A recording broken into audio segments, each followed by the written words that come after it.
Skyzone.Society. Yo, you already know what you tuned into. Welcome to the Zone Sports Podcast.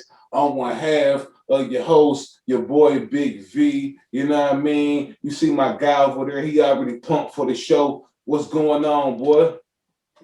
What's up, man? It's your boy Corey, aka C Hell, aka What the Hell, aka Man. Good stuff.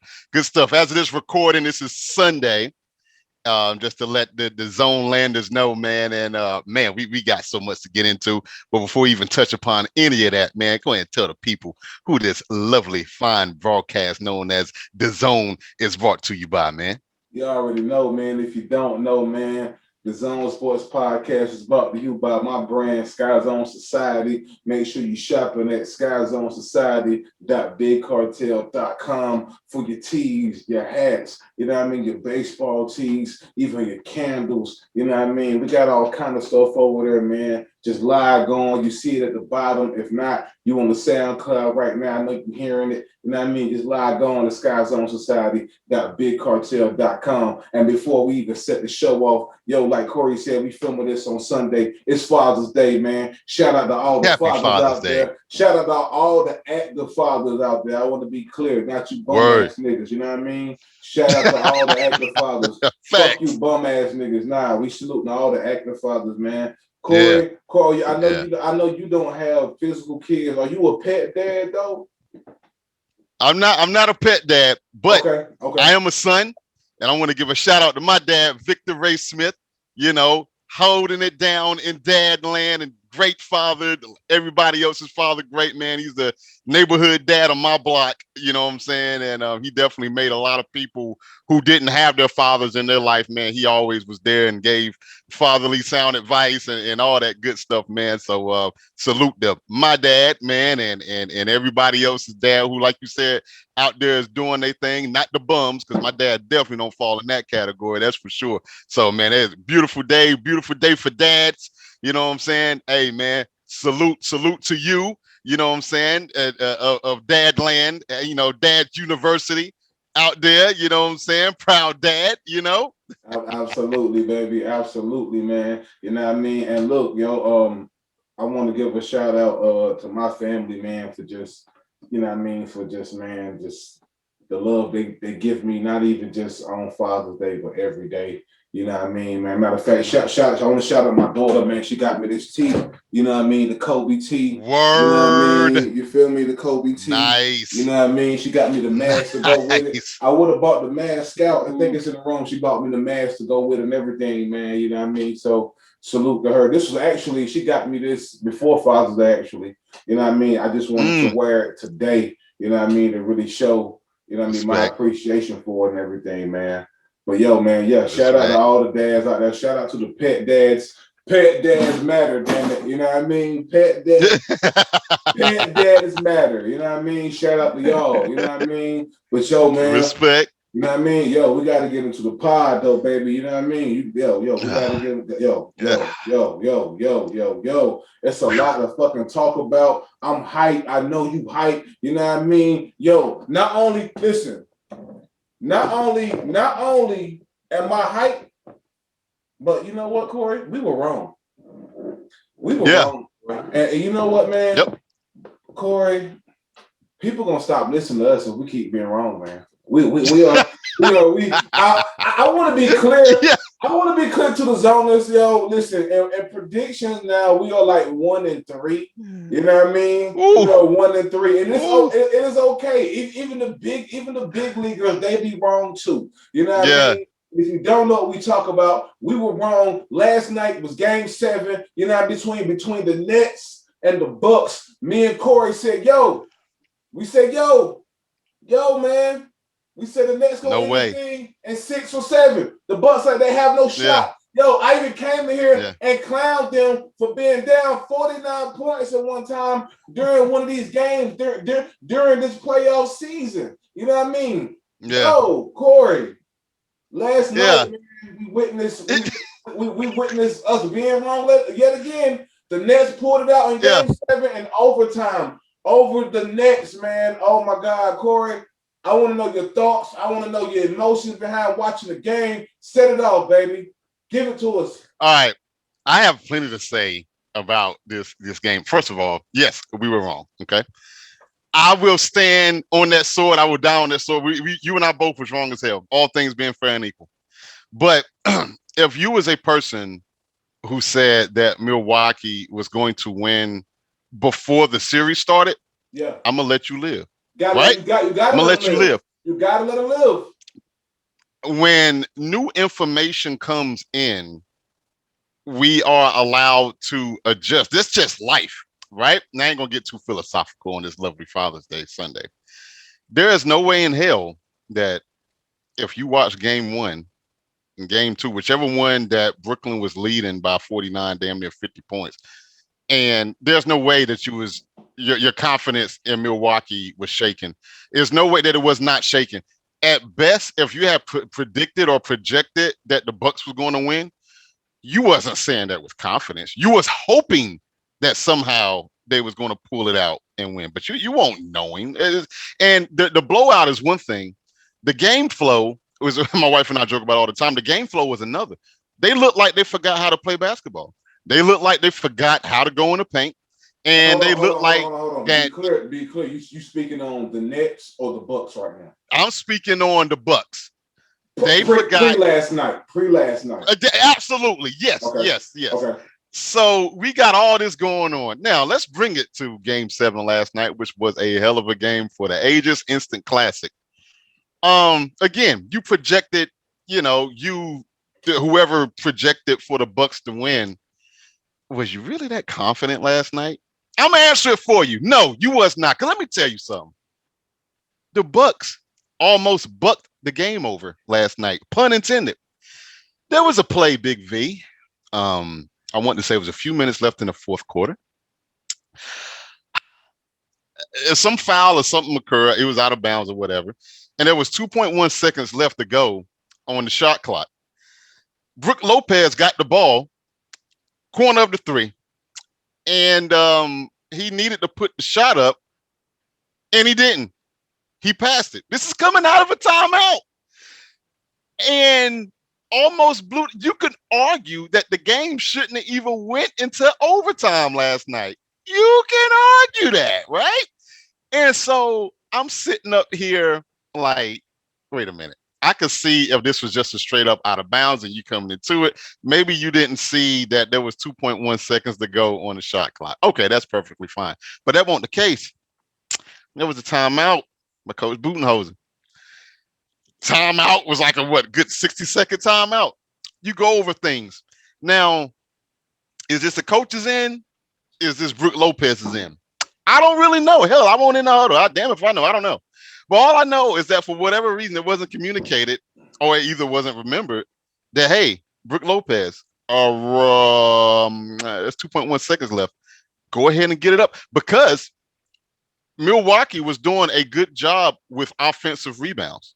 So you may say, hey, well, Corey, it ain't like he had a good shot. Hey, no argument there. You're right. He really didn't have a good shot. But to pass it was better. Taking a shot clock violation, that was better than putting it up and maybe seeing if you could grab an offensive rebound and start having them foul you and put you on the line. That wasn't bad. So that's number one. He tried to give the game away. It was another chance after that where Brook Lopez, I think it was like a fumbled pass or a bad pass, or it wasn't on the right pass. But that was two. Now, in overtime, he came through with the block. He cleaned up after that. My wife was basically like, I'll say about a good 2 minutes ago in the fourth quarter before it went into overtime, said, well, what do you think's going to happen? And I said, honey, I don't know what's going to happen. Like, she likes to get like a definite prediction. And I'm like, I don't have one. I don't have one because I told her this much. I said, well, look, if you're expecting for me to put my money on the Bucks to win this game, that ain't happening. I'm not necessarily, and I know I'm pushing. I'm not necessarily saying if I had to lean one way, I'm like, Brooklyn's going to figure out a way, and they damn near did with the last second shot from KD, which was almost a three that would have ended the game. His foot was on the line. That's what tied it up. Milwaukee did every single thing to lose this game, and they won. Now, let's give props because at the end of the day, this is a win-loss, results-oriented based game. That's how it works. They won. I love what Chris Middleton said during the post-game interview because at least he had some self-awareness. Hey, man, we was lucky to win that game, man. Man, shoot, we was lucky.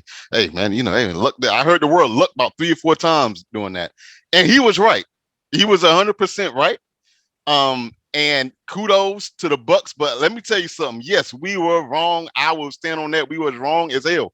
But man, let me tell you something, man. If you're a Buck fan, or if you're just a person who projected the Bucks with confidence was going to win last night, hey, I need you to buy me some lottery tickets because I could use a stroke of luck because you saw something or you either picked up on something that I did not. The Bucks was lucky to win that game, and luck counts. And you can argue that luck is the results of preparation. Hey, I get all that.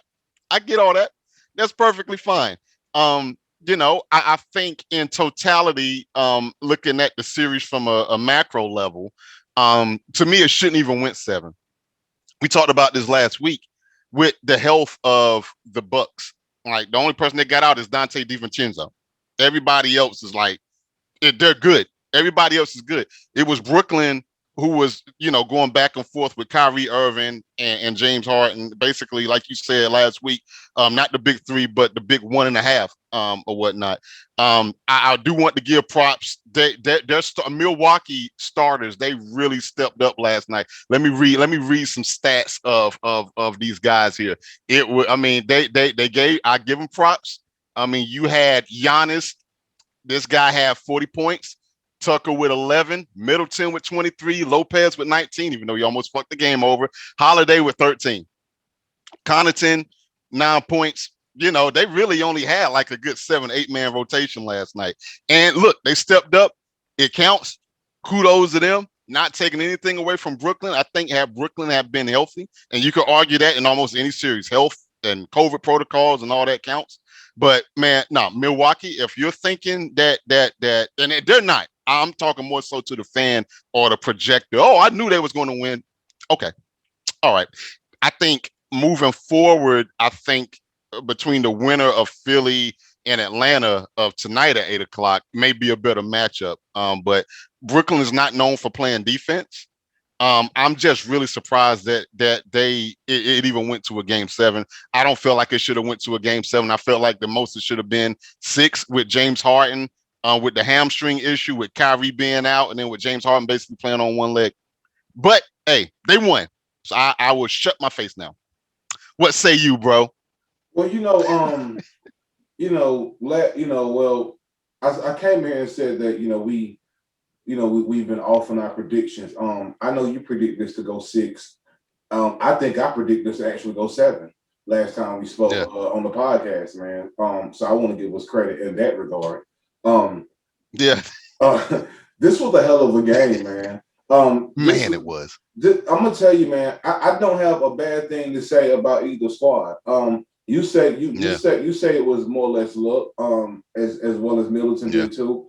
I can definitely understand that because again, like you said, it was so many times where I was watching the game and I just felt like the Bucks were giving it away, but at the same time they were one more step to winning it, and at the same time Brooklyn was one step close to giving the game away almost every possession down the court. You know what I mean? Yeah, it's like, again, I just take my hat off to both sides, man, and we came in here and again we predicted that this would be over quickly. Well, I ain't gonna say quickly because I said 7, but I know we said with the injury of Kyrie, we felt that it would it was still the Nets to win, and I'm still in this disbelief that they lost. You know what I mean? Me too, man. I just really can't believe that the Bucks just pulled it off, even in overtime. When it went to overtime, I knew that I felt like I knew that the Bucks were going to still not pull it off. I felt like Durant was going to rise to the occasion, and as well as the next organization.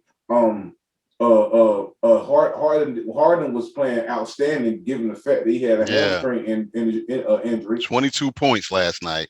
The job that Blake Griffin was doing was nothing to sneeze at either. He was contributing how he was supposed to contribute. Yeah. 17. Even the others the others that people like to call them, they were doing their job too on both, that's to say on both squads. You know what I mean? Like they were both coming in and doing their thing. Drew Holiday, he did not take a paid holiday off. He came in. You know what I mean? Even though it was Juneteenth, he didn't take the paid holiday off. He came in. He said, "Yo, fuck that. I'm being up tonight," and that's what he did. He played great defense. PJ Tucker came in and did a hell of a job on Durant. You know what I mean? No matter how the refs try to paint him to be playing aggressively foulish, so to speak. Nah, that man was playing great playoff basketball. You know what I mean? I love it. It was the game 7 that you wanted to see. You know what I mean? Yes, it was. It wasn't a 49-point blowout. It wasn't hey, oh my God, I knew that this team was gonna pull it off type of game. Nah, man, it was a nail biter. I mean, even that's exactly right. Even down to the last shot that Durant took, it was a nail biter because it looked like it had a chance to go in. You may argue that maybe he should have stepped in and maybe pulled off a more mid-range shot and maybe not try to be the hero and just try to win the whole thing. That that's up for grabs to say. Either way, man, Durant is that guy. Chin up to Durant, man. Yes. Chin up to the next organization. You can even argue to say that LeBron has the point that the league was injury prone due to the shortness of the season this year. You just don't you don't know. I mean, because as soon as they won the championship in the bubble, they had to come back within like 60 days. Felt like it could be longer, maybe 90. Couldn't even enjoy the championship. They didn't even enjoy the chip, man. You know what I mean? And that's just crazy. But here now today, man. Last night was a hell of a game. Salute to both squads. I got a couple questions for you though. Just based off the game last night and just based off things that we said prior to the Bucks pulling this off. Do you think that this was? I'm gonna give you the first question because Giannis don't have a signature moment. Do you think last night was Giannis' signature game, like his game, and we can go back and say, you know what? That's it. Durant has his signature game. LeBron has his signature game. When he blocked when he blocked what's my man name for the Wizards? Not Wizards, my bad, for the Warriors. Talking about Iguodala? When he blocked Iguodala, I feel like that was one of his signature moments. He had several. Signature moments. He got several. Yeah. Even Kobe has signature moments. All the greats have signature moments. Did you think last night with Giannis, how Giannis put the team on his back, wasn't it? Because you got to think, and I say that based off everything he was going through with the chants from the crowd, the free throw line, and everything like that. Do you think that this is his signature moment in his playoff career, in his basketball career, period? You know what? That's a real good question. And I'm going to answer it by saying it depends on your perspective or what a signature moment is. I think in totality, you could say he had a signature series in the sense of, I don't know how much of these players listen to podcasts and ESPN and all that. It was bad. We ain't cut no slack. We cut no slack on him, Budenholzer, Middleton, Mr. Holiday, the Bucks as a staff record label and as a motherfucking crew. We ain't cut no slack on them cats at all. And if they heard an ounce of that, and I believe we may have talked about this before, right? Where it's like, okay, you may not watch it, but man, you got your homeboys. If you're an NBA, speaking as an NBA player, if you got homeboys as hey, look, everybody's always on their phone and this, that, and the third. It's like, you hear things you talk about from Charles Barkley basically calling them dumb. I'm like, damn, I wouldn't have went that far, but I'm careful how I speak about grown men as well. One of the funniest things, I'll answer your question, is when Brooklyn started having that countdown, when anytime Giannis would go through the free throw line. It was bad. And it was funny. It was sad. It was all of that wrapped into one. And the thing is that welcome to the NBA, man. Like, welcome to the NBA. I don't think Brooklyn fans was doing anything derogatory or disrespectful by that. You look at Giannis's. Exactly. You know, that's a different ball game, and it's kind of like it's one of those things that you really don't point out until you actually see it. And like, damn, he does take a long time at the free throw line. I want to say it was game 6 when Giannis was at the free throw line, and James Harden and Giannis, they got a bit of a thing going on. It was just so hilarious where Giannis, he does his little practice thing before the referee even gives him the ball. He does that about twice. And then the ref got to wait for him to even give him the ball, and he gets the ball, and then he takes another, and then James Harden is just like, come on, man, he's taking too long. And I think from a mentality standpoint, for him to, for the most part, go 50% out of that and to say, hey, well, look, I might not hit both of my free throws. I'm going to hit one.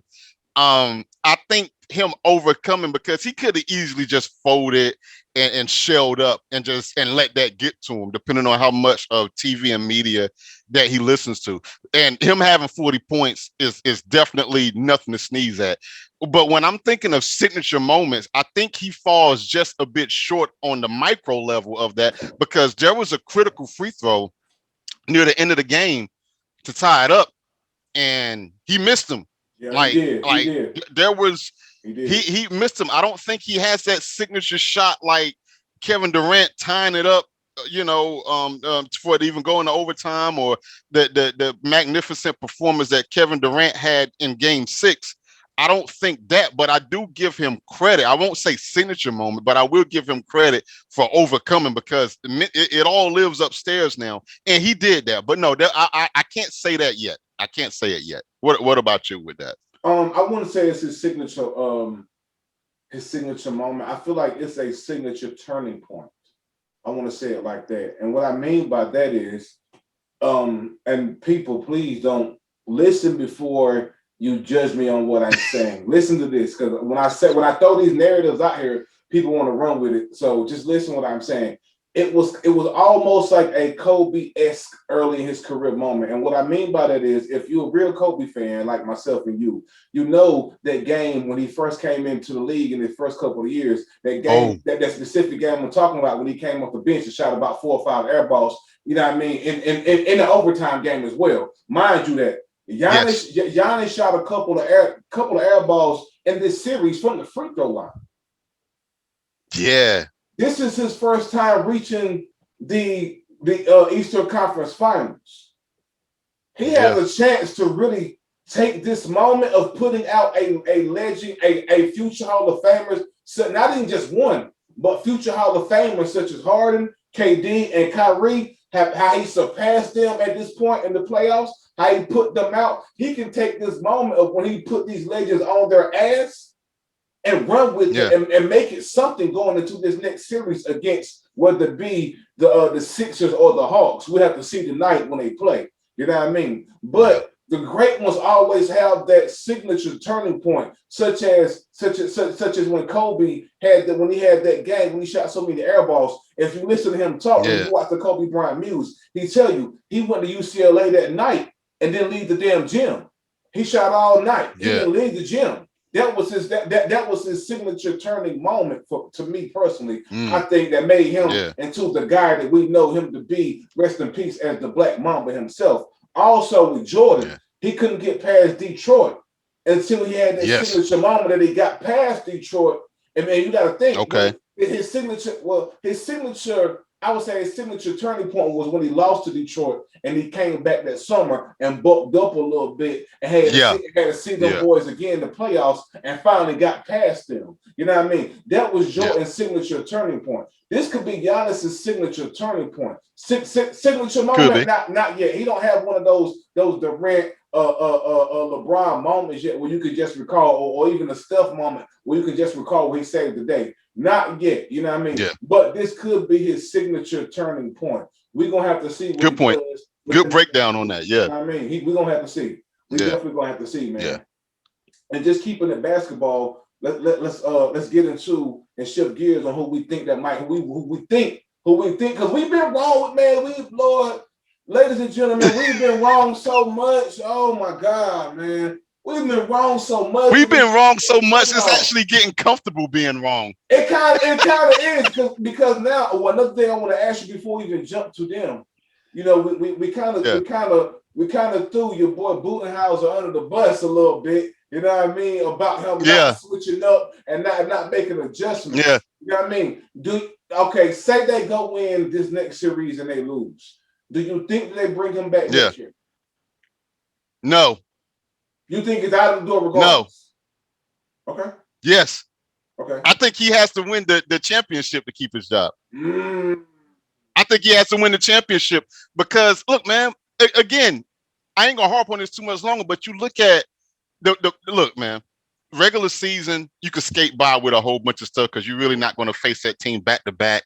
With the exception of this season, they had a lot of back to backs of the same team because of the condensed scheduling and them wanting to cut back on traveling. But I'm speaking on the playoffs, man. Okay. I have not seen in-game adjustments. I've seen game-to-game adjustments. Okay. I haven't seen a lot of in-game adjustments from him. And again, referencing the play last night with Brook Lopez, how do you, as a coach, and I'm putting it on him because the buck got to stop with somebody, pun intended again. The buck has to stop with somewhere. If your play, even if you're coming out of that set with 2.1 seconds to go on the shot clock, damn the play. If the last thing I'ma say, if I'm coach is Budenhauser, however the hell you say his name, I screw it up. If y'all don't hear anything else, if you don't remember the set play that I draw up for you to run, if you don't know anything else, remember this: whoever gets the ball, you got about maybe a second to react. You're either going to pass it the minute that you get it, or you're either going to put the shot up. That shot should not have been a shot clock violation. So Brook Lopez either had a brain fart, or he either tuned the coach out, or either the coach didn't relay that or didn't relay it strongly enough. That play, again, could have even kept them potentially from even going into overtime. I'm just not seeing it, man. If he wins the championship, it may save him for like a year or two. No question. But, man, anything outside of that, look, man, you got horses on that team. You got, man, it's like me having a daggone Ferrari, but I'm only going to drive at 20 miles an hour. You got Middleton, Holiday, and Giannis. I don't want to hear it. They're not getting their full potential. That coach is not bringing that full potential out of those guys. He's not. I don't know who you get, but I'm not saying it's not him. It ain't him, bro. Like, look, man, real quick.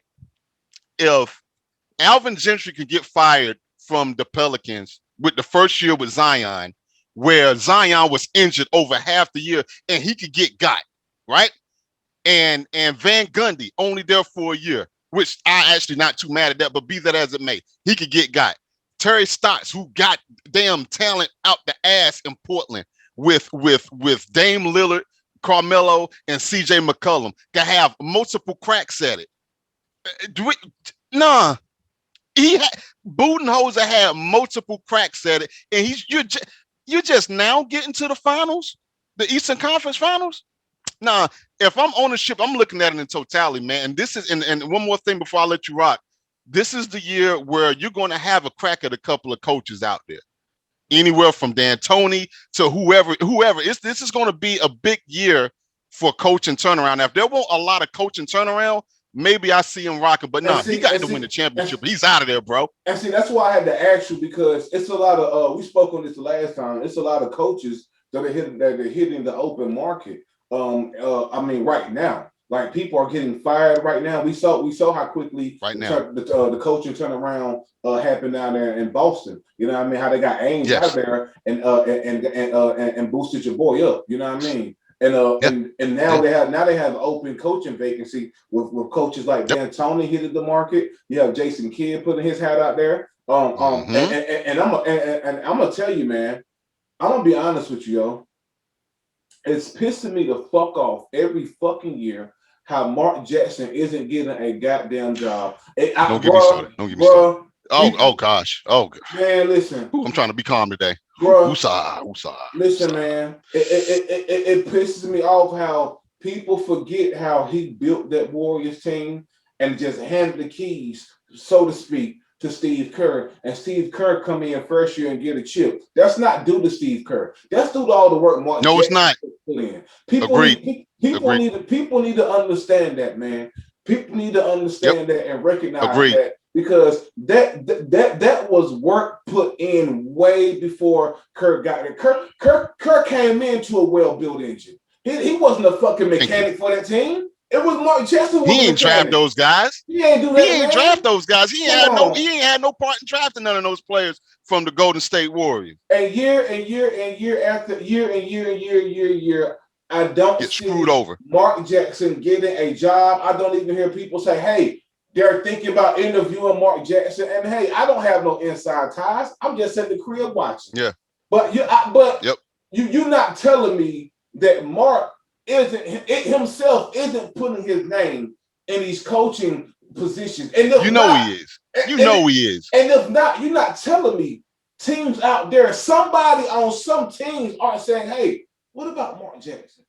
If not one person on every team isn't saying, "Hey," if not one, just one person, somebody needs to be fired. If not one person on some team, an assistant, an executive, is not saying, "Hey, what about Mark Jackson?"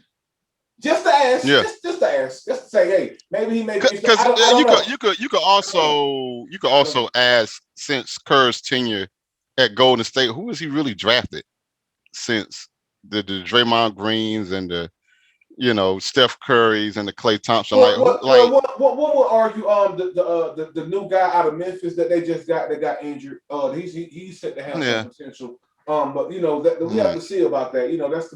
That's to be be told in this future. You know what I mean? He hasn't been in the league long enough to say.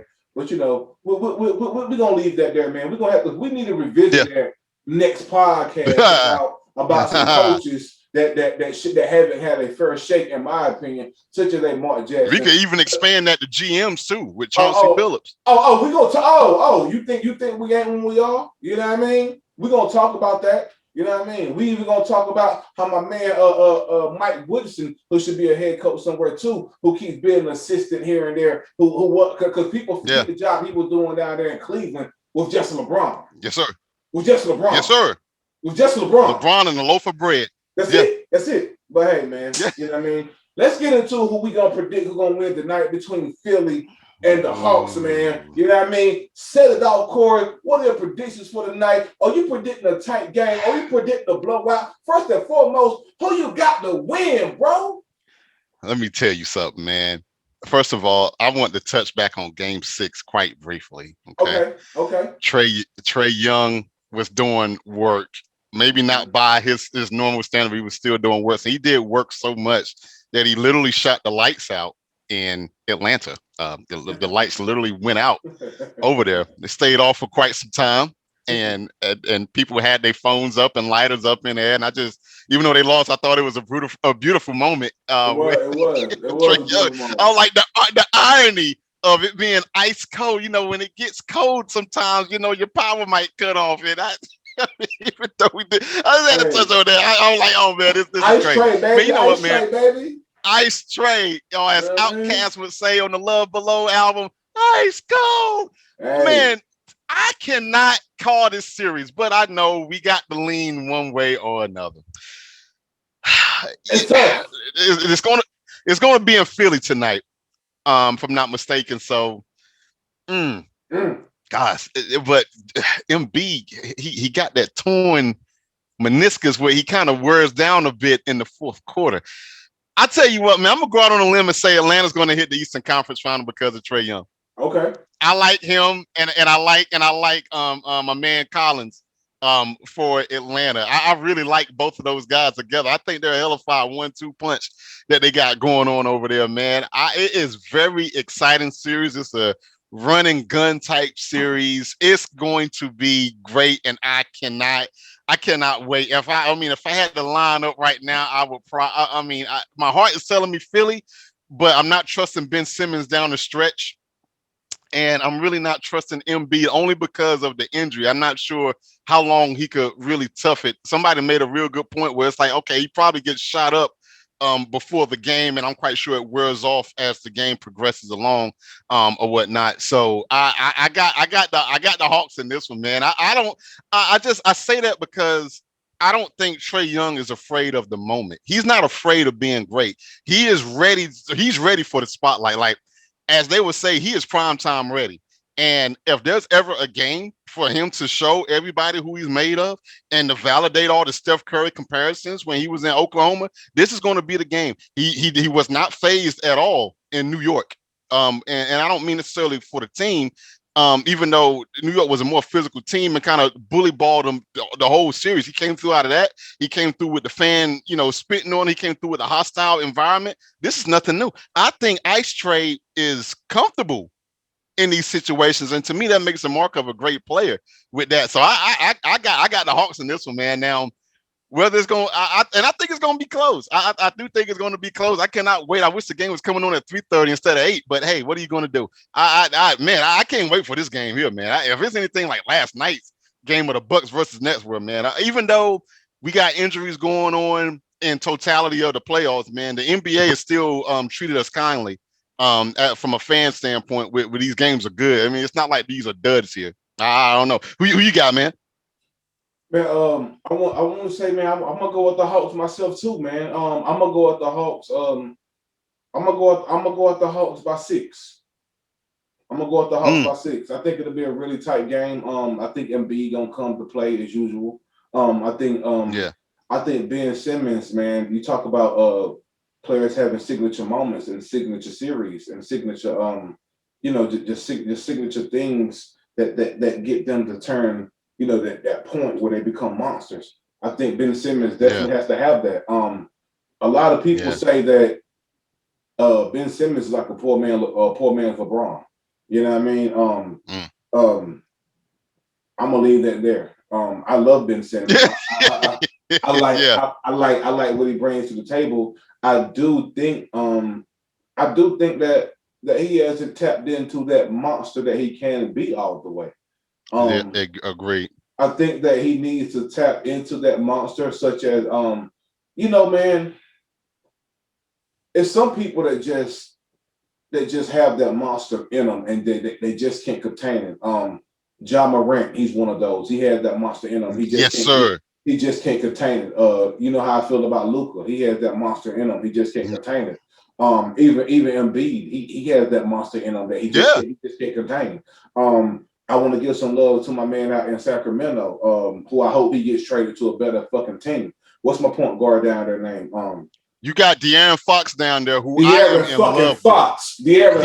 I'm in love with that guy, man. Man, listen. I got a man crush on that guy. He needs to get up out of there. Man. Listen. De'Aaron Fox, if you listen, get the fuck out of Sacramento and come to the Lakers. Simply. Come to the Lakers. We know you love LA. I'm pretty sure I've never been. I'm pretty sure the women are beautiful. Palm trees and women in bikinis on skates and all that, like the movie show. I know you want to stay there. I get it. You can do. I get you one. Probably got your life built out there in Cali. Come to LA, bro. Come on, we got you. Hey, as a person who been to LA before, I'll leave it at that because I'm a happily married man. But he would love it there. He would love it. He would love it. He's young. I don't know if he got any family, kids or not. Hey. He and not only that, he would be adored. Like you damn near instantly become like a star. He's a monster. Even if you're remotely great. He's a monster. He's a monster. I mean, really. He's a monster. I feel like, getting back to our guy here, man, I just feel like he has to have that moment. I feel like he just hasn't had that moment. Like, we know he can be great. You know what I mean? I just want Ben Simmons to just let it loose. Like, to me personally, I feel like he don't talk enough shit. I want him to talk some shit. I want him to. I love Embiid because of his personality, and he talks shit. And he can back it up too. I feel like Ben Simmons has that type of game. His defensive game is underrated. I personally feel. It is. His ability to get to the basket, his one-on-one game, I feel like is underrated. His passing game is underrated. I really feel that way. I feel like it's his time, man, to just have that moment, and I want him to have his moment. But I have to roll with the Hawks, man. I know they're gonna be in a hostile environment down there in Philly. I get that. That crowd is tough. But I cannot bet against Mr. Ice Tray. I refuse to. He's done. I spoke on this Yeah. on this podcast a couple weeks ago. He's done it at Madison Square Garden on the biggest stage of them all. He keeps With doing it everybody watching. with everybody Yeah. watching it, man. I mean, he keeps doing it. He has that monster that just can't be contained. Stop comparing him to Steph Curry. I want people to stop that. I told people on this Yeah. podcast, he's his He's own his own guy. person. He's his own Yeah. thing, man. You know what I mean? He might be a little bit more tenacious than Steph. I even go that far to say that. He could be a little bit more Yeah. tenacious than Steph when it's all said and done. I love the guy. I've always loved him. I know people think he has the range of Steph. I'm not gonna go, I won't go, I won't go and say that. Because Not yet, but he did hit a logo 3 the other night, though. Let me tell oh, you, buddy. he's close, but Steph has done it. Time and time again. Come on, man. Yeah. I ain't gotta speak on Steph. We know what Steph do. But Yeah. I'm not gonna bet against the Hawks tonight. I think the Hawks gonna pull it out. I got them winning by 6 in the tight game. You said something interesting. I want to roll back to Ben Simmons real quick, man, because he's polarizing to me in regards of the untapped potential, even though you're right in everything you said with things being underrated, especially like his defensive game. Like there are plenty of other things that he does do well. And you said the word monster mentality. And, I wonder, is that something, because you ask 10 different people, you want to get 2 different answers in regards of you're either born with that mentality or can you acquire it over time? And yep. I think a few mistakes was made on both ends, especially with Philadelphia and Ben Simmons. They're kind of caught between a rock and a hard spot because while he's great at everything, I just feel like he could be greater. And I think he even don't realize how he's good, but he could be great. And I don't think he realizes how great he can be. And that's why I wish the late, great Kobe Bryant was still here to kind of talk to him or even work with him off season to really develop that killer mentality, because obviously he doesn't have it. I don't think he has it. He has to develop it. Versus like with people like John Morant and so forth, Ice Trade being born with it. And Tatum too. Tatum. Absolutely. And Tatum used to speak to Kobe. So you already know what time it is. There you go. I don't think that he should have gotten the max, what I want to say 2 years ago. I just don't think he should have, but Philly had to give it because you don't want to let him walk out the door. I understand that. But at the same time, you're kind of rewarding Ben for not really expanding his game. His game really, to me, in my opinion only, hasn't really evolved since he really got in the league. Like, he was a great defender off gate. He was a great scorer and slasher off break. Yeah. He was a great one-on-one guy off gate coming into it. What I have not seen is forget threes. Forget even the attempt to even take 3. I done gave up on that, even though sometimes he parks out on the 3-point line like, dude, for what? You're not going to shoot it. If you was going to shoot it, that's one thing. He hasn't really, he don't even take jump shots anymore. Unless he's directly under the rim. He don't have one. And he won't take one. And that's what I'm saying. He don't do that. And he's even regressing at the free throw line. Like, he's going down, not up. Even if he was just to coast and stay where he's at as of a few years ago, I'm cool with that. But, it's up to him how much you want another max contract. Because I'm telling you, I don't know how much longer he got left. I think he did another 5 years. He's going to be there for a minute. If they get rid of him, someone's going to have to pick that up. And there's always going to be a team desperate out there, like a Charlotte or a Sacramento or, one of your lower or mid tier teams that will have him in there just to put fans in the stands.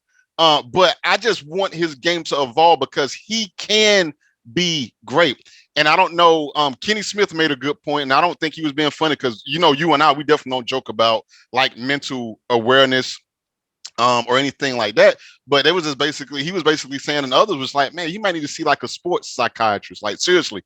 And again, this is nothing I joke about, to maybe see if if he can handle the rigors of the NBA, kind of like similar to what's my man name in Orlando, Markelle Fultz, Markel who Fultz, yeah. would kind of get it's almost like he's scared to shoot the ball because of criticism, but you not shooting it, you're going to get criticized probably even more. And I just don't think that he realizes Ben Simmons could be freaking ill, freaking cold, but he has to want to be that. And I'm hoping that he can be. It's not going to be this year though.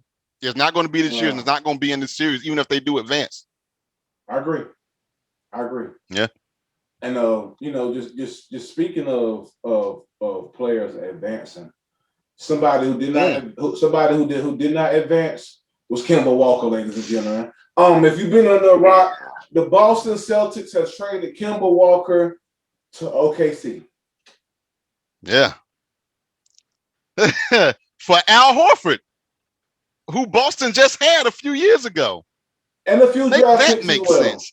And a few draft picks. You know what I mean? Draft picks. Yep. Al Horford is going back to Boston in exchange for some draft picks and Kemba Walker as well. Corey, my thoughts on this are I don't think that Kemba Walker will play one game for OKC. I personally think you don't think so? You think it's gonna be like a sign and trade or something like that? I think that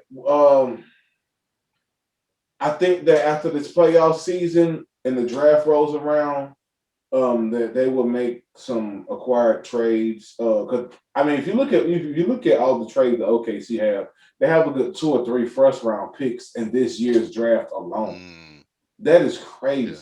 You know what I mean? Just imagine what they can do with trading up picks and making swaps, and you know how it go in the league. I don't think that he'll even put on the OKC jersey. I think that is this. I think me personally, I feel like this is an attractive piece for OKC to maybe get something in return for when it comes to the draft. Whether it be moving up in the draft, maybe it be first or second round, and getting a steal for somebody, or some future draft picks. More future draft picks. Who knows? Or bargaining chip. You never know. I don't think he will be happy in OKC. Coming from the Hornets, then going to Boston, then to OKC. Yeah. I don't see Kemba sitting still long. Hell, we could use him out there in LA if he wants to come out here and play with the Lakers too. I was going to ask you how you felt about that as a Lakers fan. I know. I said, Darren Fox, come on over, and that's cool too. But I damn sure would take me some Kemba Walker. I take him in place of Schroeder. I'm just gonna put that out there. Oh yeah. You know what I mean? I don't know what we can do, but we're gonna see what we can do, because I see this being a bargaining chip and also an attractive piece, meaning that that they can attract some money for and some draft picks for and things of that nature. I don't see them playing a full season or even starting a season with Kemba Walker. What are your thoughts on the situation, man? Well, I think for one, it's tough because I don't know Kemba Walker obviously, but I think he's a good dude. He's a professional. You never hear anything bad about him, and he's a guy that you do want on your team. I just think that it got crowded with Boston, with Tatum and Brown being there or whatnot. And then you add that on with the injuries and the inconsistency of what you can and cannot get out of him night in and night out. But I really just think the trade was just an embarrassment of riches for Boston in that regards, because I think if either Tatum and or Brown, if one of them wasn't there, I think he would still be on that roster. And them injuries, they play a big part, and I get it. I don't know anything.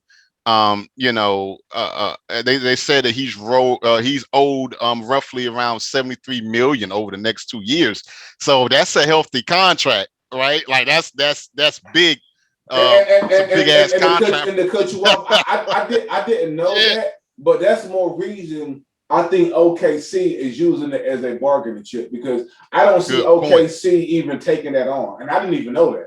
I don't see them taking on that cap. Yeah, and I think that's going to be the thing too. It's kind of like, well, if he has the ability, the availability of a Tatum or a Brown, then yeah, you go ahead and you sign him in a heartbeat. This is just where I just feel bad for him, man, because I think his body is just giving out on him. I mean, he had similar issues when he was down there with the Hornets, where you just quite it's just a guy you just didn't know. You hope he could be there, but then again, you kind of don't know. And it's tough because if you don't stay in OKC, here's what I'm hoping for him because I do like him. I do hope that I know he don't want to go to OKC, but I'm hoping that he could go to OKC and kind of do a similar deal, not money wise, but just do a deal play wise, like Chris Paul did, where he went down there, reinvented himself, and kind of let cats know, like, hey, I'm still here, and I could be a great asset to a team, or whatnot. Would I want to get him? Yeah, if we can make it make sense. I don't know about 73 million. But Lakers, we got our own deals going on. We're gonna have a killer turnover in roster. And hell, we just got rid of our athletic trainer yesterday, or whatnot. So we shaking some things up over there, but let's keep it to Kemba Walker and Boston OKC. I'm hoping that he does play for OKC, and because I think it's going to be like a proving ground for him. I think this is probably going to be one of the most pivotal proving grounds for him in his career, because he made a name in Charlotte, didn't quite work out the way it did in Boston. So now we're kind of like, is he a max guy, or is he going to kind of be more of a teetering role player versus a main guy? He still got questions on that, and he can answer those if he go to OKC and he plays. But again, that's up to ownership and management and things like that. But I want to see where it ends up for him, and I hope he goes to a contender. He's a guy you want to see win a ship. I would love if he was to go to the Lakers. I just don't know if I would love it for 73 million. Whatnot. But then again, look, I don't know what our cap room situation is going to be. Obviously, AD and LeBron's going to take up most of it, or whatnot. But hey, that's going to be interesting. I wish nothing but the best for him. But man, hopefully, man, he could just sit and recoup and get healthy and go back to being that Kemba Walker that he was when I want to say UConn in college, and then with the Charlotte Hornets. That's the guy I want to see back because he's a deserving guy. And he deserves everything good that happens to him in the NBA. And see, me personally, like I feel like he still shows up regardless. Like me personally, I feel like minus the injuries, he hasn't lost a step. He still comes in and competes at a high level. He still put up great numbers. Like I like, if just the eye test alone, I would love to have him on my team. Personally, I know I said I would love him on the Lakers. But for real, I'm gonna tell you what I think will be a killer fit for him. If he went to Portland, man, holy shit. Ooh, that's a different ball game over there. That's different. I mean, I'm talking about, man, can you imagine him in a D'Antoni system? Boy, that whole run and gun, man. And I'm gonna keep putting it out there. D'Antoni was supposed to visit. He was supposed to visit. We don't know. He sure was. He was supposed to visit. We haven't heard what came out of that visit, but he was supposed to visit. I'm telling you, man, people, I feel like people still just sleeping on Kemba for whatever reason. Every time I watch him this season, he competed. I mean, competed on high levels, man. I feel like he could still go somewhere and do his thing. And I feel like if people like Derrick Rose can find resurgence with the New York Knicks, this guy can find resurgence anywhere in the league. Anywhere in the league, man. Yeah. Anywhere in the league. Agreed. You know what I mean? Yeah. We're going to watch the situation and see, you know what I mean? But for my NFL people, we're going to switch gears and get into some NFL shit. Something light, you know what I mean? Something light. Yeah. You know what I mean? For all my video game people out there too, we got to get into it. You know what I mean? Yo, if you've been on the rock, you ain't been tapped in. If you don't know, I'm going to put you in the know. You've been waiting on that new Madden is coming. And guess what? Yeah. It's going to be the cover with Tom Brady and Patrick Mahomes on it together. You know what I mean? The word is that this is the first cover that's been with two quarterbacks on it since around 2010. You know what I mean? I don't know who Yeah. was on the 2010 cover. I'm gonna look it up. You know what I I mean? do. I'm looking at it right now. Who was on that cover, baby? It wasn't the quarterbacks, but it was you got Troy Polamalu, if I just butchered that name, Okay. and you Okay. got Larry Fitzgerald on the 2010 cover. Two Or great whatnot. legends. Two I great had to go legends. back and look it up. I was like, yeah, man. I'm like, okay, all right, cool. Like, Okay. Okay. You know what I mean? So all my video game folk get ready to do Madden coming real soon. I don't got no date for that just yet, but I do know it will be Patrick Mahomes and Tom Brady on the cover. You know what I mean? Corey, man, like, do you like seeing this? You know what I mean? The two no, quarterbacks on one cover or the two no, players on one cover. yes, Okay. that I like. You like I No, want to be clear. You like seeing two players on one cover, just yes, not these two individual quarterbacks or two quarterbacks, yes. period. I don't like the fact that it's Tom Brady because I'm a Tom Brady hater, even though I love him, but I hate him at the same time. And I'm even hit you with a different one. I don't buy Madden every single year. The last Madden that I Okay. got was 2018 version. All right. And I almost not got it because of guess who? Tom Brady is on the fucking cover. This man was just on a cover a few years ago. It was. He was just on a cover a few years ago. It was. On all editions, on almost all the standard copy, the Legends edition. He even had an edition called the GOAT edition. The That's a GOAT fact. GOAT edition. He did. 20 years just it was 2019. Let me make sure I know how to count. It's 18, 19, 20. It was just 3 years ago. Can we let Project Pat live by himself on the cover? Can we let Project Pat live?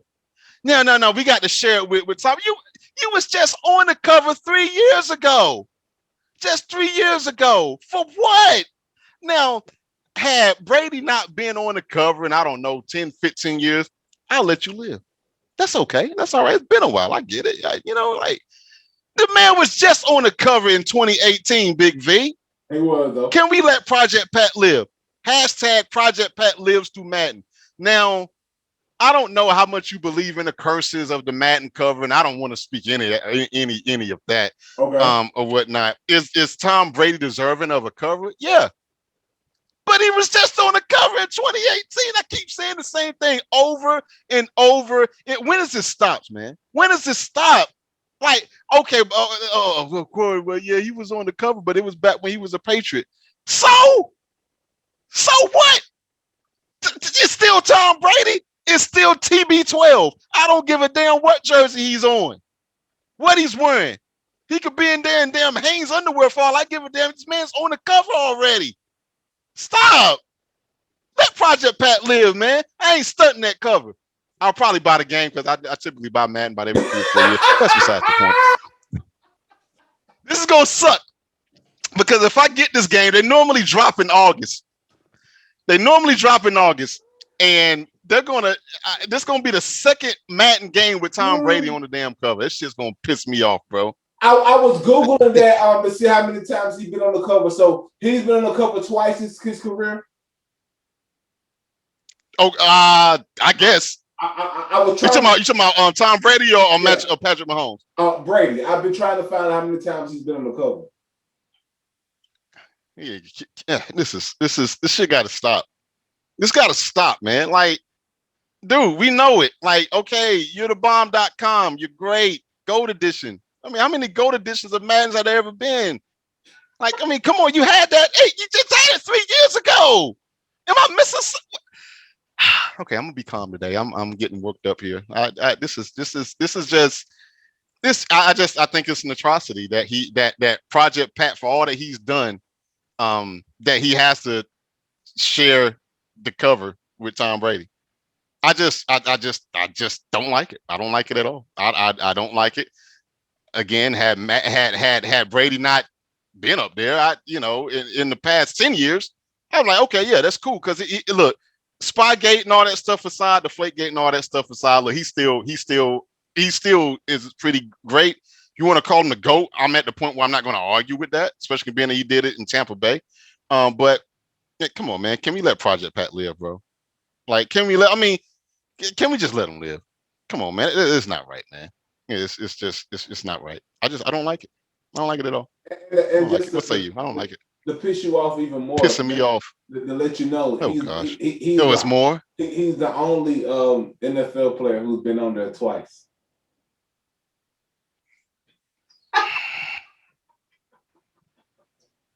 I just looked it up. Only one. And Out of all the players in the NFL, where is the Jerry Rice and Joe Montana edition of Madden? Where is that at? I want to read to you since 2000 the people who've been on the cover since 2000, and this is going up from 2000 to now. John Madden, Eddie George, Dante Culpepper, Marshall Faulk, Michael Vick, Ray Lewis, Donovan McNabb, Sean Alexander, Vince Young, Brett Favre, Larry Fitzgerald, and Troy Polamalu on that double cover. Drew Brees, Peyton Hillis, Calvin Johnson, Adrian Peterson, Richard Sherman, Odell Beckham, Rob Gronkowski, Tom Brady in 2018, Antonio Brown 2019, Patrick Mahomes in 2020. Oh, pardon me. Pat has not been on it twice as well. 2021, Lamar Jackson. So he has been on it twice. And now he's been on it twice. So, hey, man, you know. I still don't like it. How about that? Bro, I'm going to tell you like this. I don't like it either, bro. Yo, listen. Yo, man. Yo, fuck this shit, man. I just want to say that. You know what I mean? And man, I'm gonna be honest with you, Corey. I don't even know why I feel like fuck this shit because, yo, man, can we find somebody else? There's enough players in the NFL, bro. I mean, there is just plenty that you can do, man. I mean, like, look, you can have. I mean, oh my God, like bro, it's just. I mean, listen, man. We know that the quarterback is vital to every NFL team. No question. But listen, the quarterback is not vital to the cover of Madden. Like, cut that shit there you go. Fuck out, man. Man, listen, man. Just ridiculous. Bro, I'm gonna keep it 100 with you.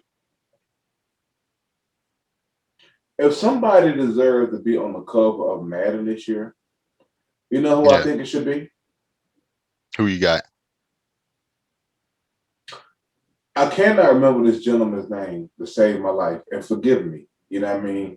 It's Father's Day. You know what I mean? Hey, I've been drinking a bit. You know what I mean? I can't remember your name. I'm celebrating. But let me tell you who as a matter of fact, it just hit me. And correct me if I'm wrong. And this is my opinion. Corey, I feel like the quarterback for the Bills should be on the cover of NFL Madden this year. Is that Josh Allen? Oh, Josh Allen. Man, let me tell you something. Man, listen. If Josh Allen didn't prove himself this fucking year and take them Bills deep in that playoff, that's a good pick. Josh Allen should be on this fucking cover of Madden. Yo, we know how great Patrick Mahomes is. You've been on the cover before. Brady, we know you the GOAT, goddammit. I don't give a fuck about either one of y'all. Personally, y'all are both GOATs. Patrick, you are cemented into the Hall of Fame in your young blossoming career. But I want to shed some light on the job that Josh Allen did this past fucking season. He deserved to get you're right. On Madden this year. What the fuck is going on? I agree. Y'all mess me with this double cover bullshit of people who've already been on it before. Yo, somebody else a fucking shit, yo. I don't want to see Brady. I mean, are we running out of players? Like, I don't get it, man. And again, to your point, if we're running out of players, we have plenty of fucking legends such as Jerry Rice and people of that nature that you can tap into. Miss me with Brady. I want to see Brady on shit. I don't. Brady, I love you. And you could also show love to the defense guys. Like you can put like Tyrann Mathieu, aka the Honey Badger. He could go up there. Like that dude has been cold and consistent for years. Hey, here's another one. We speaking on defense, right? Yeah. Who was the guy that runs those punts back for the Chiefs? Is that not Tyreek Hill? Oh boy, yes, sir. He could go up there, and you could argue, well, he had the incident with the da. Well, they just had Antonio Brown on the Madden cover a few years ago, so stop it. Fam. Yeah, it's just fam. I don't want to see Brady or Mahomes on shit no more. I love y'all, but listen, it's a million good players in the NFL, man. And again, this year specifically, nobody deserves it more than Josh Allen. I don't, and I'm talking about from a quarterback standpoint. Yeah, I don't want to hear that shit. That's exactly right. This double cover bullshit didn't have to happen. Come on, man. It's ridiculous. Man, I mean, you could have put Christian McCaffrey up there. So I mean, it's so many people that are currently playing that you could put up there, and now we're just getting lazy with covers. Now we're getting lazy with covers. Fam, people might not have liked this idea, but let me tell you something, man. I'm speaking on how Josh Allen deserved it. I want to say somebody else who deserved it. I want to say somebody else who deserved it too. And this is not a popular vote to do this. You're not going to tell me that Vinatieri don't deserve to be on the cover, man. Yeah, you're right. You're right. You're not telling me that you couldn't break grounds and put a legendary kicker who have won championships, who have won games when shit really mattered. So you know what I mean? For not just one team but several. Yep. You can't name me a Hall of Fame kicker who deserves it more than Vinatieri. And you can argue though that Patriots run where the first 3 Super Bowls was won by a grand total of 9 points. 9 divided by 3 is 3 points in those 3 games. That was Vinatieri, ladies and gentlemen. Say it again. It was who? Okay. That was Adam Vinatieri. Yep. Okay. 3 game-winning field goals and 3 Super Bowls with the Patriots. Yep. And you mean to tell me? Go. You mean to tell me nobody under this Madden video game camp don't have any fucking creativity to say, hey man, what if we put a punter, a kicker, a punter, some? What about Adam? He's retiring this year. We haven't even. I just read you the list of players since 2000 who've been on there. None of them were punters. None of them were kickers. You mean to tell me if it's not one kicker / punter who deserves it, it's not Adam Vinatieri? It will be him. On his retirement year? There you go. You mean to tell me that nobody nobody's that creative to say, hey, you know what? For the legendary edition, let's make one with Vinatieri on it. Because mind you, if you play Madden, it's just like real NFL. Games come down to that field goal, baby. Games come down to that field goal, baby. Mm-hmm. Come on now. We just got to get You just got to get more creative with these covers, man. Because you can argue that. Oh, well, what's the big deal? Dude, trust me. If you're a Madden head, it's a real big deal who makes that daggone cover. Like it just like the ratings that players get. They had behind the scenes on it on the NFL Network about a few months ago. About players, they'll roll up on the video game makers and be like, yo, why the hell I got an 89, bro? Like, you need to readjust that. Like, Madden is a big deal, and it will always continue to be a big deal to players and fans alike, period. Absolutely. Man, listen, absolutely. And I'm going to be honest with you. I want to give a shout out to the Indianapolis Colts. That's my team. Last year, when Madden came out, I was online and I was on Twitter.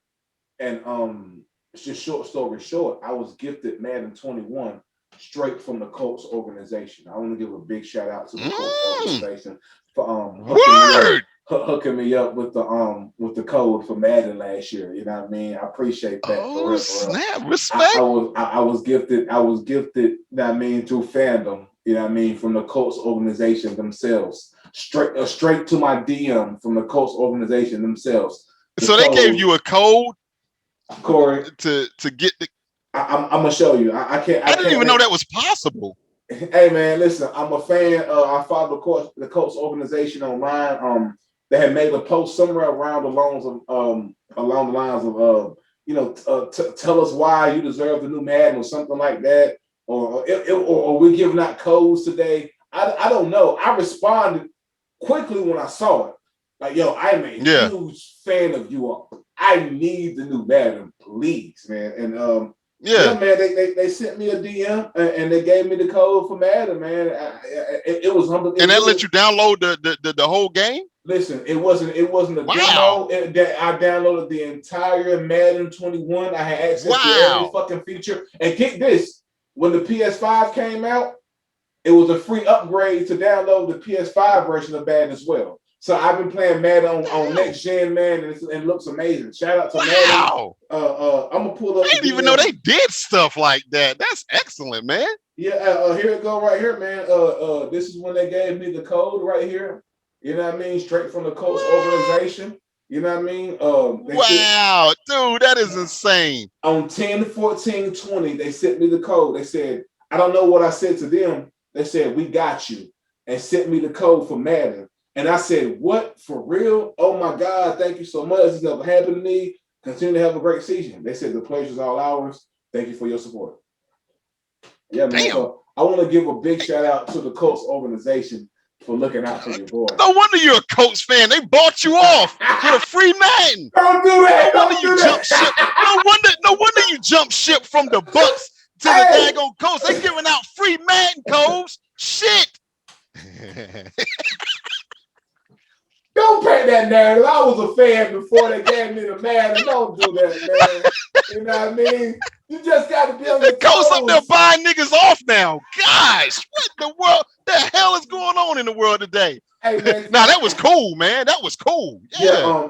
If you're a real football fanatic of your team, man, I always tell people follow your team, especially when Madden is coming out. Man, follow your team on Twitter. Sometimes they have random giveaways. I watched the Redskins just randomly one Sunday say, "Hey, man, how much do you love the Redskins? We giving out free Madden codes." And I was like, "Oh my God, y'all for real? What?" And I watched just different organizations just do that throughout the entire season. It blew. I couldn't. Right there. I didn't even believe it to myself till it actually happened to me. I was like, man, they're not giving out no codes. It's probably just a demo. They're not giving out free Madden codes. That's what I would think. To the entire game, Corey. Even when they gave me the saved $60 in my pocket for that. Corey, man, let me tell you something. I couldn't believe it, man. It was a brand new game, Madden in its entirety. I enjoyed it. Thank you again, Coach, for the game. Yeah. Man, I'm hoping to get a free code this year. I don't know, man. Cat's getting greedy now. Cat's getting greedy now. Look at this. It's ridiculous. Hey, man, look at this. Hey, look, I plan on buying it, of course. I normally try to go in and get the coaches edition or the latest edition, whatever. But I'm gonna be honest, man. This double cover is pissing me off. I don't know if I'm not as gun ho to go get it as I normally would be now because I don't even like the cover. I don't know, man. Yeah, I tell you what, I'm gonna have to probably. I just don't know if I could stand 2 Tom Brady covers being in my house. Like when I got the 18 version, 2018 of Madden, my wife looked at me when I got it, and I said, "Yeah, I know." She was like, "Yeah, but you don't like he's on the cover." I said, "Yeah, I know. I'm just had to flip it inside out or something." She was like, "Well, it's on a disc too." I said, "Well, the disc gonna be on the PS4. I don't really have to look at that too much." But she was like, "Yeah, but when the game loads, it's going to show up there right before you hit the start button." I said, "Damn, you're right." Like I'm like, and you know what? Good as that game is, the 2018 version is, I haven't played it as much as I should, and I think that Tom Brady has a lot to do with it. And I don't know.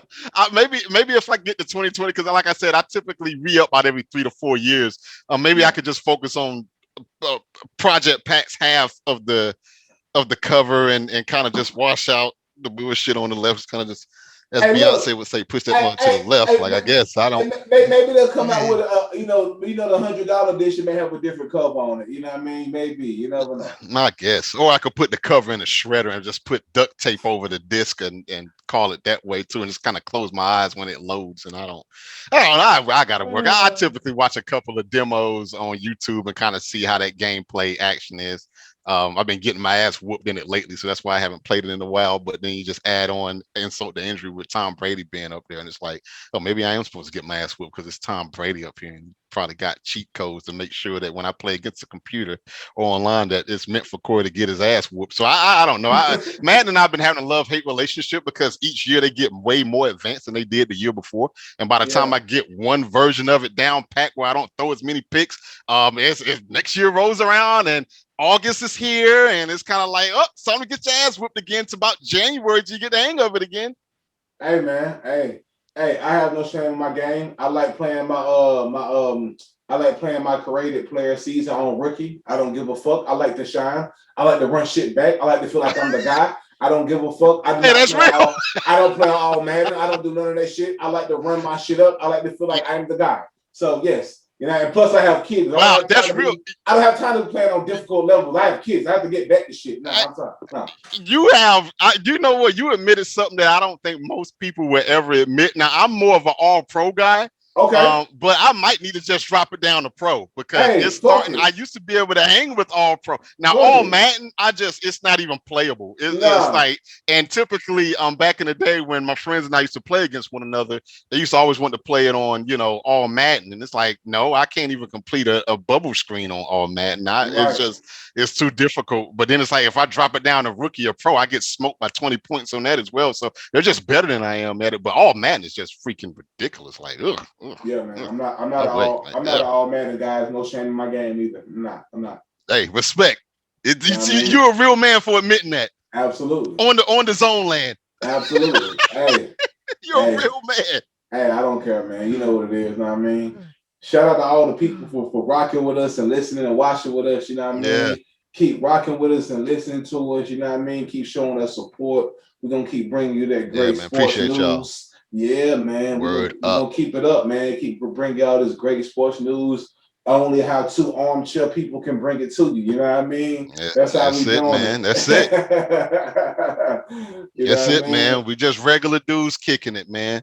Yeah, man. We excited for this game 7 tonight. You know what I mean? Against the Hawks and the Sixers, we're gonna be tapped in. You know what I mean? Next time y'all see us, we're gonna be speaking on that and probably speaking on what's gonna be happening within the near finals. You know what I mean? Who's gonna make it out the Eastern Conference Finals? Who's gonna make it out the Western Conference Finals? You know what I mean? We're gonna try to bring y'all some more NFL news, depending on what's going on, man. Yeah. You know what I mean? It just depends, man. But we got you. It's coming. It's coming. It's just we got some things. I'm telling you, it's on the horizon. But yeah, you're right. It's gonna be a good sports night, man. And if you're a wrestling nut, we got Hell in a Cell coming on tonight too. So this is gonna be a real good sports night or whatnot. So I wasn't even gonna go there because I'm a wrestling fan, huge wrestling fan. I'll be tapped in at Hell in a Cell. Let's go tonight. I'm tapped in. I'm hyped. Let me ask this before we go. Now, which one is gonna be on the TV? Which one's gonna be on the iPad? Because I don't even know if I can watch Hell in a Cell tonight, being it's a game 7. I might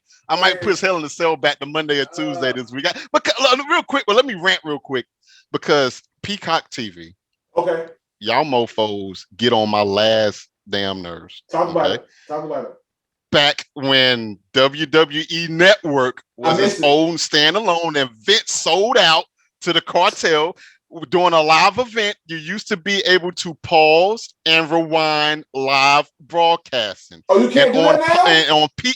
You can't do that on Peacock. No, when it's live, you can't do it. Now, after it goes off, like say if you watch it maybe an hour or so later or the next day, yeah, you can pause and rewind that. But no, you can't. You when you're watching the WWE, and this could be a whole separate podcast here. When you're watching the WWE on Peacock, when it's a live broadcast, you got to eat that. It's like watching TV from 1984. Okay, ain't no fast forwarding, ain't no rewinding, ain't no pausing. There is no way around it. WWE fans have complained about this since its inception of going over to Peacock, and it sucks. And it's not just the WWE, it's Peacock, period. They don't, with live streaming, you just cannot pause and rewind it. I used to get off on that, especially on nights like tonight where it's going to be sports overload, where it's kind of like, okay, well, cool. I'm watching the NBA on the big screen and I'm watching WWE and it's like, okay, wait a minute. I really want to see this match right here. Let me just pause it until this gets to halftime and let me watch whatever. No, you can't do it. Can't do it. You know, I didn't even I haven't even noticed that. Most of the time when I'm watching my wrestling matches, I'm just hitting play, and if I just got to walk out the room, I just walk out the room, come back, do what I need to do. Yeah, try to pause it. Go ahead. I dare you. I double dog dare you. Go ahead. Give it a shot. This is sad. Try to rewind it back 30 seconds. It's not happening. Yeah, that was one of the features that I did love about the WWE Network. Peacock, y'all got to send out an update and get this shit together or something, baby. Like, come on, like they've been asking for it since forever. That's supposed to be standard, and I get it. Y'all are fairly new, right? Y'all are a fairly new streaming service, so I'm gonna give y'all time. Netflix hasn't always been Netflix, you know what I mean? So we're gonna give y'all a grace period to get this shit together. I do miss the old WWE Network, man. I really do. I do too. I do miss too. It. I miss it. You know what I mean? But yeah, that's my rant. Hey man, hey, we gonna tap into Hell in a Cell tonight. I probably have. I ain't gonna lie, I probably have Hell in a Cell on the big screen. Probably will. Respect. My man probably will. Respect. I love wrestling, man. I probably will. I love it. I gotta watch it. You know what I mean? You know, we respect. We gonna see. You know what I mean? We're gonna also see if our prediction was right and see if these Hawks can't pull it out. You know what I mean? We're gonna have to see what's we gonna see, baby. We're gonna see what's gonna be happening. You know what I mean? We gotta get our streak back intact, man, because we're sneaking up the joint lately. So hopefully we'll have some good news and be like, we're back. Hopefully, my G. We're gonna see. You know maybe. What I mean? People in hell want ice water, so absolutely, man. Shout out to all the people in the zone land. Keep tuning in to us. You know what I mean? We're gonna see y'all next time we tap in. Corey, you know, I'll be tapping in with you later on the night, talking about this game, talking about Hell in the Cell. Respect. You know what I mean? Everything that's going on. You know what I mean? Bro, enjoy the rest of your day on this Sunday, my G. You know what I mean? Happy Father's Day, my G. I appreciate you, my G, man. Take it light the rest of the day, man. All right, man. Take care, brother. Peace, my guy.